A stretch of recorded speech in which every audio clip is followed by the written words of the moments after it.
कांग्रेस की मानसिकता है ये कि ओबीसी समाज के लोग, पसमानदा समाज के लोग, इस दलित समाज के लोग, अल्पसंख्यक समाज के लोग इनके लिए कोई इज्जत नहीं रखते हैं। इसलिए ये अपने माइकों पर, अपने स्टेजों पर, अपने मंचों पर जो इनके मन में आए वो कह सकते हैं।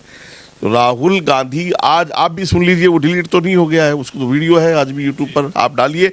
राहुल गांधी ने पूरे मोदी समाज को अपमानित किया है। मेरे हिसाब से राहुल गांधी की सजा कम है। ऐसे आदमी को, देश की जनता को राजनीति में भी नहीं रखना चाहिए। भाई एकदम मूर्ख आदमी क्यों माफी मांगेगा? मूर्ख आदमी माफी मांगता है कभी? एक आपने भाई मोदी समाज के लोगों का अपमान कर दिया, हो गया, कोई बात नहीं, कोर्ट चले गए, आपको सजा भी हो गई, सब कुछ, और आप उसके बाद भी कह रहे हैं कि ये मतलब इस लड़ाई को, आप अपमान की लड़ाई को सम्मान का रुख दे रहे हो। आप एक मूर्ख आदमी से और मूर्ख लोगों से माफ़ी की उम्मीद नहीं करनी चाहिए, और मोदी समाज को उसकी माफ़ी की ज़रूरत है भी नहीं है। कोर्ट ने, कानून सर्वोपरि है, अपना काम कर दिया है। मुझे लगता है कि जनता भी अब 2024 में और बड़ा काम करेगी। नमस्कार, आप देख रहे हैं हेडलाइंस इंडिया, मेरा नाम है विनोद शर्मा। राहुल गांधी को पहले 2 साल की सजा सुनाई जाती है और उसके बाद आज बहुत बड़ी खबर आई है कि राहुल गांधी, जो कि कांग्रेस पार्टी के पूर्व अध्यक्ष रहे हैं, कांग्रेस पार्टी के बड़े लीडर हैं, और आज उनकी जो संसदीय सदस्यता थी वो रद्द हो गई है। यानी कि अब पूर्व सांसद कहे जाएंगे राहुल गांधी। मेरे साथ वजाहत गुज्जर साहब, इनसे सीधी बातचीत करते हैं। हर मुद्दे पर लगातार अपनी राय रखते हैं, पॉलिटिकल मुद्दों पर। साहब क्या कहेंगे, अब पूर्व सांसद राहुल गांधी कहा जाएगा राहुल गांधी को? देखिए भाई, देश का संविधान जो है, कानून जो है, वही सर्वोपरि है जी। और देश का संविधान ये कहता है कि किसी भी एमपी एमएलए को 2 साल या उससे ज्यादा की सजा होती है जी। तो वो उसकी सदस्यता भी रद्द होगी और अगले 6-8 साल तक वो चुनाव नहीं लड़ सकेगा। 2019 लोकसभा के चुनाव में कर्नाटका कोलार जो मशहूर जगह है, वहां पर भाषण करते करते राहुल गांधी, क्योंकि ये एक बार आपको याद होगा कि सुप्रीम कोर्ट ने भी राहुल गांधी को जी। एक आदेश तो मैं नहीं कहूँगा, नसीहत की थी कि आप अपनी जुबान पर कंट्रोल रखा करें। उनको बोलते बोलते पता नहीं रहता, अपनी जुबान पर वो कंट्रोल नहीं रख पाते हैं, या उनकी मानसिक स्थिति इस तरह की है, मुझे तो नहीं लगता क्या है क्या नहीं है। कोलार में उन्होंने कुछ चीज़ों का जिक्र किया और उसमें वो एक बात ये कह गए कि क्या जितने भी मोदी हैं ये सभी चोर हैं। और देश की सबसे, मतलब ये समझिएगा कि राष्ट्रपति महामहिम के बाद प्रथम गद्दी है प्रधानमंत्री, और वो भी इतना ताकतवर प्रधानमंत्री जिसने देश को एक तरक्की की राह दिखाई हो, देश को एक अच्छी फॉरेन पॉलिसी दी हो, देश का नाम पूरी दुनिया में बुलंद किया हो, उसको तुम चोर बता रहे हो। तो उसका नतीजा ये हुआ कि जब वो उस भाषण कर गए उल्टा सीधा, तो सूरत के कोई बीजेपी के एमएलए हैं, वो भी मोदी ठहरे, उन्होंने वहाँ इनके खिलाफ 499 और 500 आईपीसी की धाराएं हैं जो मानहानि को के लिए आती हैं, उसमें केस हुआ था। 2 साल उसका ट्रायल चला, 19 में हुआ, 4 साल चला, 23 चल रहा है अभी, और 4 साल के बाद ये सजा इनको हो गई है। बड़ा सवाल ये उठता है कि क्या लगता है, क्या कहा जाएगा? एक तरफ कहा जा रहा है रणदीप सुरजेवाला हैं, कांग्रेस पार्टी के शशि थरूर हैं, वो कह रहे हैं कि लोकतंत्र की हत्या हो रही है, लोकतंत्र संकट में आ जाएगा इस तरीके से। नहीं, क्या शशि थरूर से और रणदीप सुरजेवाला से आप ये पूछ लीजिए मेरी तरफ से कि क्या कोर्ट अपना काम नहीं करेगा, कानून अपना काम नहीं करेगा? ये कांग्रेस की मानसिकता हो सकती है कि उनका शहजादा कानून से ऊपर हो सकता है।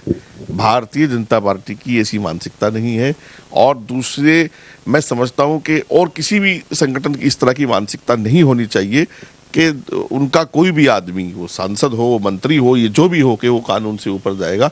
सब कुछ कोर्ट ने किया है।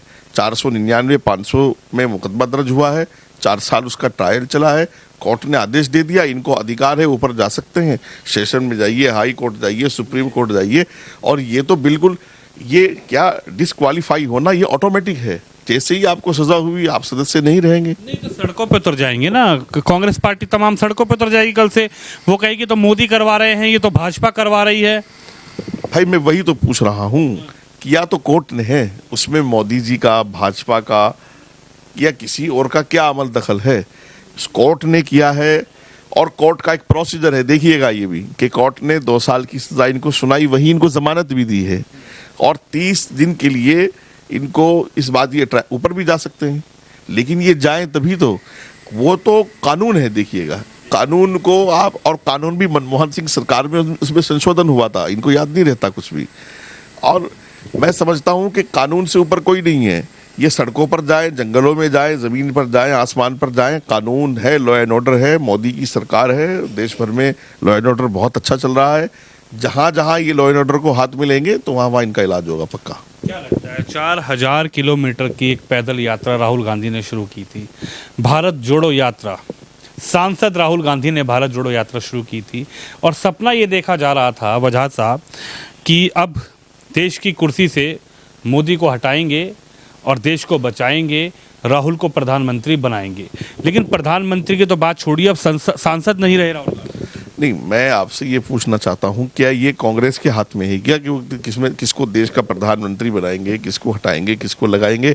ये तो सब जनता का काम है और जनता ने पिछले 2 बार से पूरा अपना जनादेश दे करके माननीय मोदी जी को प्रधानमंत्री बनाया है और तरक्की के आधार पर बनाया है, डेवलपमेंट के आधार पर बनाया है, विकास के आधार पर बनाया। अब तीसरी बार और बन जाएंगे, इसमें कांग्रेस का क्या लेना देना है?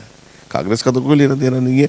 और ये तो भाई कानून है, 2 साल की सजा हुई, सदस्यता चली गई, 6 साल तक चुनाव नहीं लड़ सकते, वो चले जाए कोर्ट में और जो कुछ जाकर के कराना है करा ले, उसमें भाजपा का, मोदी का, किसी का कोई अमल दखल है ही नहीं है। नहीं, ये सवाल इसलिए उठता है वजाद सर क्योंकि हमने देखा कि आजम खान, अब्दुल्ला आजम खान, वहाँ से ये मामले शुरू हुए तो वहाँ पर ये कहा जाने लग गया कि भाई ये तो योगी सरकार है इसलिए हमें प्रताड़ित किया जा रहा है, हम मुसलमान हैं इसलिए हमें प्रताड़ित किया जा रहा है, हम अल्पसंख्यक हैं इसलिए हमें प्रताड़ित किया जा रहा है, हमने यूनिवर्सिटी बच्चों के पढ़ने के लिए बनाई थी इसलिए योगी जी जब से सरकार में आए आजम खान और उनके परिवार को प्रताड़ित किया जा रहा है। और इधर कल को कांग्रेस भी यही कहेगी कि मोदी हैं तो इसलिए हमें प्रताड़ित किया जा रहा है, राहुल गांधी को सदस्यता रद्द करवाई जा रही है। भाई मोदी तो 9 साल से हैं, मुकदमा 2019 में हुआ है, ट्रायल 4 साल चला, फैसला 2023 में आया है। तो आप कानून में भाई राजनीतिक चीजें और कानून को एक साथ मत रखिएगा, दोनों पाले अलग अलग हैं। हमारी न्यायपालिका अलग है, हमारे कोर्ट कानून अलग है और राजनीति अलग है। ये जो आप कह रहे हो ये राजनीति कह रही है, लेकिन पूरी जनता, पूरी दुनिया देख रही है कि जो कुछ हुआ है वो कानून से हुआ है। मनीष सिसोदिया को जब जेल भेजा जाता है, मनीष सिसोदिया के पीछे जब सीबीआई रेड करती है, मनीष सिसोदिया आम आदमी पार्टी के उप मुख्यमंत्री जो कि शराब मंत्री भी थे, हालांकि आम आदमी पार्टी ये कह रही है कि हमारे शिक्षा मंत्री को परेशान किया जा रहा है, तब तो कहा जाता है कि मोदी की सीबीआई है, मोदी पीछे दौड़ा रहे हैं सीबीआई को, ईडी को मोदी सरकार लगा रही है, डर गई आम आदमी पार्टी से। अब कहेंगे कांग्रेस से, राहुल गांधी से डर गए मोदी, नहीं, इसलिए सब कुछ हो रहा है। देखिए फिलहाल तो ये चोर सब मौसेरे भाई हैं। आज वो केजरीवाल जो पानी पी पी करके शीला दीक्षित को कोसते थे, राहुल गांधी सोनिया गांधी को कोसते थे, वाड्रा को कोसते थे, प्रियंका को कोसते थे। आज मैं अभी देख रहा था कि वो भी और उनके सारे प्रवक्ता भी खुलकर कह रहे हैं कि राहुल गांधी के साथ गलत हुआ, चूंकि चोर मौसेरे भाई हैं। जो चोरी इन्होंने की है वही चोरी इन्होंने की है। भाई राहुल गांधी जो देश की सबसे उच्चतम, हमारा सुप्रीम कोर्ट है, जो हमारी सबसे बड़ी न्यायपालिका है, वो उनको सचेत कर रही है कि आप अच्छे से बोलो, आप अपनी जुबान पर कंट्रोल रखें। तरीके से राहुल गांधी ने 2019 में एक बयान जो दिया था कि सभी मोदी टाइटल के लोग चोर हैं, क्या ये पूरा जो अल्पसंख्यक है जो कह सकते हैं कि मोदी टाइटल के जो लोग हैं, क्या उनको हर्ट हुआ होगा? आपको लगता है कि उनको ऐसा लगा कि भाई राहुल गांधी ने ये गलत कहा और उसके बाद ये मुकदमा दर्ज करवाया गया? क्या लगता है कि ये जिन लोगों को हर्ट हुआ है, जिन लोगों को अपनी तकलीफ हुई है, उन्हीं लोगों ने जाकर कोर्ट में अपना हलफनामा दिया है, कोर्ट में केस किया और उसके बाद ये सब कुछ हुआ है? देखिए मोदी एक समाज है, मोदी एक कबीला है, कुटुंब है, खानदान है। उसमें करप्शन 2 लोगों ने किया होगा, 4 लोगों ने किया होगा, तो उन सब से बढ़कर यह है कि उसी समाज ने हमें इस देश का एक सम्मानित प्रधानमंत्री भी दिया है। उस समाज का 100% हिस्सा पाक है, वो हमारे सम्मानित समाज के लोग हैं। कांग्रेस की मानसिकता है ये कि ओबीसी समाज के लोग, पसमानदा समाज के लोग, दलित समाज के लोग, अल्पसंख्यक समाज के लोग, इनके लिए कोई इज्जत नहीं रखते हैं, इसलिए ये अपने माइकों पर, अपने स्टेजों पर, अपने मंचों पर जो इनके मन में आए वो कह सकते हैं।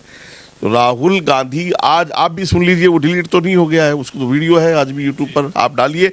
राहुल गांधी ने पूरे मोदी समाज को अपमानित किया है। मेरे हिसाब से राहुल गांधी की सजा कम है। ऐसे आदमी को देश की जनता को राजनीति में भी नहीं रखना चाहिए।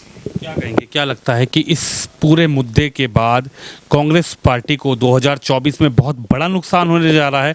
कांग्रेस के जो बड़बोले नेता हैं, चाहे और नेताओं की बात की जाए, राहुल गांधी के अलावा हालांकि कांग्रेस में बड़े नेता हैं जो बड़बोले नेता हैं, जो अपनी जुबान से कुछ बोल देते हैं और बाद में उसका रिएक्शन देखने को मिलता है। क्या कांग्रेस पार्टी को बजाज सर, क्या एक बड़ा नुकसान होने जा रहा है 2024 में? जो प्रधानमंत्री का सपना देखे बैठे थे कि मोदी को हटाओ, देश बचाओ, अब की बार किसी और को पीएम बनाओ। देखिए, भारतीय जनता पार्टी और मोदी जी का अगले 20-30 साल को कोई विकल्प नहीं है। और कांग्रेस तो पिछले 10 साल से फायदे में थी ही नहीं, नुकसान कहाँ से होगा उसका। और जितना नुकसान हुआ है अब तक, कोई ये पहली बार मीडिया नहीं दिखा रहा है, मीडिया जो कह रहा है अभी सही कह रहा है। जितना नुकसान कांग्रेस का राहुल से हुआ है वो अपने आप में एक इतिहास है। इस पर किताबें लिखी जा सकती हैं, इस पर स्टोरियाँ की जा सकती हैं, इस पर मैगजीन और रिसाले लिखे जा सकते हैं, अखबार लिखे जा सकते हैं। और अब भी उन्हीं से हो रहा है। आज मैं अपने एक मानने का बयान देख रहा था अभी टीवी पर, तो उन्होंने बताया कि कुछ कांग्रेसी मुझे आज भी बता के गए हैं, बड़े चैनल पर चल रहा है वो बयान, कि कुछ बड़े कांग्रेसी मुझे बता के गए हैं कि ये सब कुछ जो भी है वो राहुल की बदतमीजी की वजह से हो रहा है, बदअखलाकी की वजह से हो रहा है। और उनको आज तक, देखिए, सब कुछ हो गया, पूरी कांग्रेस डूब चुकी है, खत्म हो गई बिल्कुल, लेकिन राहुल को इसका एहसास ही नहीं है कि कांग्रेस खत्म हो गई। ना कांग्रेस के उन बड़बोले नेताओं को एहसास है। और मैं तो समझता हूं कांग्रेस कभी अब की बार विपक्ष में भी बहुत नहीं रहेगी। 2-4-6 लोग कहीं जीत के कह रहे मैं माफी नहीं मांगता, तो नहीं, वो तो भाई एकदम मूर्ख आदमी क्यों माफी मांगेगा? मूर्ख आदमी माफी मांगता है कभी? एक आपने भाई मोदी समाज के लोगों को अपमान कर दिया, हो गया, कोई बात नहीं, कोर्ट चले गए, आपको सजा भी हो गई, सब कुछ, और आप उसके बाद भी कह रहे हैं कि ये मतलब इस लड़ाई को, आप अपमान की लड़ाई को सम्मान का रुख दे रहे हो। आप एक मूर्ख आदमी से और मूर्ख लोगों से माफ़ी की उम्मीद नहीं करनी चाहिए। और मोदी समाज को उसकी माफ़ी की ज़रूरत है भी नहीं है। कोर्ट ने, कानून सर्वोपरि है, अपना काम कर दिया है। मुझे लगता है कि जनता भी अब 2024 में और बड़ा काम करेगी। क्या लगता है राहुल गांधी जो बोलते हैं वो सोचते नहीं है कि बाद में क्या होगा, क्या एक्शन का क्या रिएक्शन होगा? दरअसल वो सोचते इसलिए नहीं कि वो अपने से बड़ा किसी को नहीं समझते हैं। जब आदमी अपने से बड़ा, अपने से ज़्यादा अक्लमंद, अपने से ज़्यादा होशियार, अपने से ज़्यादा पढ़ा लिखा किसी को नहीं समझता, तो उसके साथ ये धोखे होते रहते हैं। और असल तो ये उसकी, कोई भी इंसान हो, ये उसकी मूर्खता होती है। आखिरी सवाल आपसे ये है कि क्या आप लगातार पॉलिटिकल पे बात करते हैं, मुद्दों पे, बड़े मुद्दों पर बात करते हैं, क्या कांग्रेस का भविष्य देख रहे हैं अब आगे? कांग्रेस का देश की जनता क्या भविष्य देख रही है राहुल की सदस्यता रद्द होने के बाद? ये बहुत बड़ी बात हो गई है। नहीं, कांग्रेस का तो भविष्य था ही नहीं कभी। 2014 के बाद हमें अंदाजा हो गया था कि कांग्रेस का भविष्य है ही नहीं। और लगातार पीढ़ी दर पीढ़ी और जीना बाई जीना जो है, कांग्रेस का जो छोटा मोटा भविष्य कार्यकर्ताओं की मेहनत से ये जो भी कुछ बचा हुआ है, चूँकि एक लंबा इतिहास रहा है इस देश में इनका राज करने का और लोगों को गुमराह करने का, तो अभी भी कुछ ना कुछ उसमें कुछ है बाकी। तो वो मेरा ख्याल 2024 में पूरा किला ही बिल्कुल खत्म हो जाएगा। 2024 में महागठबंधन की बात की जा रही है। नहीं, महाठगबंधन है, सब चोर हैं, चोर मौसेरे भाई हैं। और कोई एक आदमी भी ऐसा नहीं है जिसपे सीबीआई के, ईडी के मुकदमे ना चल रहे हो, जिसने करप्शन ना किया हो। चारा घोटाला से लेकर मुर्गा घोटाला तक सब इस महाठगबंधन के नाम है। तो इससे कोई भाई देश की जनता बहुत समझदार है। ये सब ने बहुत बलाइयाँ खाई हैं गठबंधन कर करके। यूपीए फर्स्ट रहा, यूपीए 2 रहा, कोई रेलवे मंत्री था, कोई क्या था, बड़े मजे लूटे हैं, बड़ा माल इनके पास है। तो देश की जनता सब जानती है कि इन्होंने क्या किया। अब देश पूरा बदल चुका है। आप देखते क्यों नहीं हो कि वो पश्चिमी उत्तर प्रदेश जहाँ से मैं आता हूँ, आज वहाँ हाईवे का, रोडों का, सफाई का, सुथराई का एक जाल है। और इतना बड़ा, मतलब पूरे देश में आप ये देखिए, ऐसी सहूलतें, ट्रेन साफ़ सुथरी, रेलवे साफ़ सुथरा, और जो एक अवामी सहूलत के लिए हो सकता है, राशन से लेके बिजली तक सारी सुविधा हमारे पास मौजूद है। तो हमें सरकार बदलने की ज़रूरत ही नहीं है। हमारे लिए तो मोदी जिंदाबाद था, मोदी जिंदाबाद है और मोदी जिंदाबाद रहेगा। तो बजाज गुजर साहब हैं, इनसे इसी चर्चा पर हमने बात करी है कि जिस तरीके से राहुल गांधी की सदस्यता रद्द हुई है, क्या उस पर कांग्रेस पार्टी को बहुत बड़ा नुकसान देखने को मिलेगा, क्योंकि 2024 का जो चुनाव है वो बहुत नज़दीक है और 4000 किलोमीटर की जो पैदल यात्रा राहुल गांधी ने की थी वो एक बदलाव के लिए की थी, लेकिन बदलाव कुछ और ही हो गया राहुल गांधी की जो संसदीय सदस्यता थी। यानी कि अब राहुल गांधी पूर्व सांसद राहुल गांधी के नाम से जाने जाएंगे। आप भी इस खबर पे, इस वीडियो पे अपनी राय रखिए, इस वीडियो को शेयर करिए। कैमरामैन शिवम यादव के साथ विनोद शर्मा।